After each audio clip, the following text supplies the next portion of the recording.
तो हेलो दोस्तों, आज की कहानी की शुरुआत होती है एक राजा और उसके 3 बेटों से। एक समय की बात है, किसी एक राज्य में हरिशंकर नाम का राजा राज करता था। उस राजा के 3 बेटे थे। उनकी ख्वाहिश थी कि उनका सबसे काबिल बेटा उसकी राजगद्दी संभाले, लेकिन वह इस बात को लेकर शक में था कि तीनों में से वह किसे अपना राजपाट सौंपे। एक दिन राजा को एक तरकीब सूझी। उसने उसी समय अपने तीनों बेटों को बुलाया और कहा, बेटे, आज मैं तुम सबसे एक सवाल पूछता हूँ। अगर तुम लोगों के सामने गुनहगार खड़ा हो तो तुम उसके साथ क्या करोगे? इस पर राजा के पहले बेटे ने कहा, उस अपराधी को सजाए मौत देनी चाहिए। वहीं दूसरे बेटे ने कहा, गुनहगार को काल कोठरी में बांध देना चाहिए। जबकि तीसरे बेटे ने कहा, पिताजी, हमें उसे सजा देने से पहले इस बात की जांच करनी चाहिए कि उसने अपराध किया है या नहीं।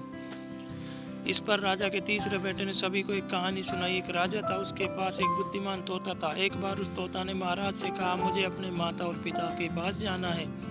राजा ने उसकी बात नहीं मानी, लेकिन तोता ने हार नहीं मानी। वह लगातार महाराज से जिद करने लगा कि मुझे माता पिता के पास जाने दे। अंत में राजा ने तोता की बात मान ली और कहा, ठीक है। राजा ने कहा, तुम अपने माता पिता से मिलकर आओ, लेकिन वहाँ ज्यादा दिन नहीं रुकना। राजा ने तोता को केवल 5 दिन की अनुमति दी और कहा, तुम 5 दिन में अपने परिवार वालों से मिलकर लौट आना। इसके बाद तोता 5 दिन के लिए अपने माता पिता के पास चला गया। छठे दिन जब वह राजा के पास लौट रहा था तो उसने सोचा कि क्यों न वह महाराज के लिए कुछ उपहार ले लिया जाए। फिर वह पर्वत की ओर निकल पड़ा। दरअसल वह महाराज के लिए अमृत का फल लेना चाहता था। वहाँ पहुँचते पहुँचते रात हो गई। तोता ने पर्वत पर पहुँचकर फल तो ले लिया, लेकिन रात हो जाने के कारण वह आगे नहीं बढ़ा और वहीं रुक गया।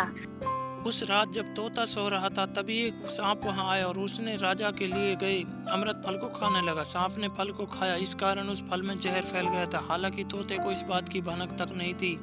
अगली सुबह जब वह जागा तो फल लेकर महल की ओर चल पड़ा। जब वह महल पहुंचा तो खुशी खुशी सीधे राजा के पास गए और कहा, महाराज, मैं आपके लिए ये अमृत फल लेकर आया हूँ। इससे खाएंगे तो आप सदा के लिए अमृत हो जाएंगे। यह सुनकर राजा काफी प्रसन्न हुआ। उन्होंने तुरंत उस अमृत फल को खाने के लिए मांगा। इस पर एक मंत्री ने कहा, जरा रुकिए महाराज, आप इस फल को बिना जांच किए कैसे खा सकते हैं? एक बार ये तो देख लीजिए कि तोता द्वारा लाया गया यह अमृत फल सही है या नहीं। राजा ने उस मंत्री की बात से सहमत हुआ और कहा कि तुरंत इस फल को एक कुत्ते को खिलाया जाए। राजा का आदेश पाकर सैनिक ने फल का एक टुकड़ा कुत्ते को खिलाया। फल खाते ही कुत्ते की मौत हो गई। यह देख राजा गुस्से से आग बबूला हो गया। उसने क्रोध में आकर तलवार से तोता के सिर को काट दिया, साथ ही फल को फेंकवा दिया।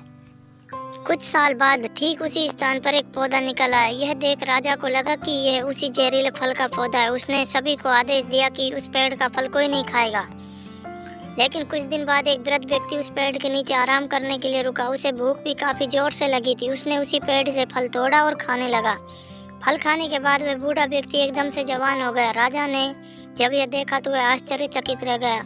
उसे समझ आ गया कि वह फल जहरीला नहीं था। उससे बहुत बड़ी गलती हो गई। उसने बिना सच्चाई जाने तोता को मार दिया। इसे लेकर उसे काफी पछतावा हुआ। इसके बाद वह मन ही मन खुद को कोसने लगा। इधर तीसरे राजकुमार की कहानी खत्म होने के बाद राजा हरिशंकर ने उसे ही अपना उत्तराधिकारी नियुक्त किया। इसके बाद राज्य में जश्न मनाया गया। कहानी से सीख, इस कहानी से हमें यह सीख मिलती है कि हमें कभी भी बिना जांच किए किसी को सजा नहीं देनी चाहिए। अगर कहानी पसंद आई हो तो चैनल को सब्सक्राइब करें, लाइक करें। धन्यवाद।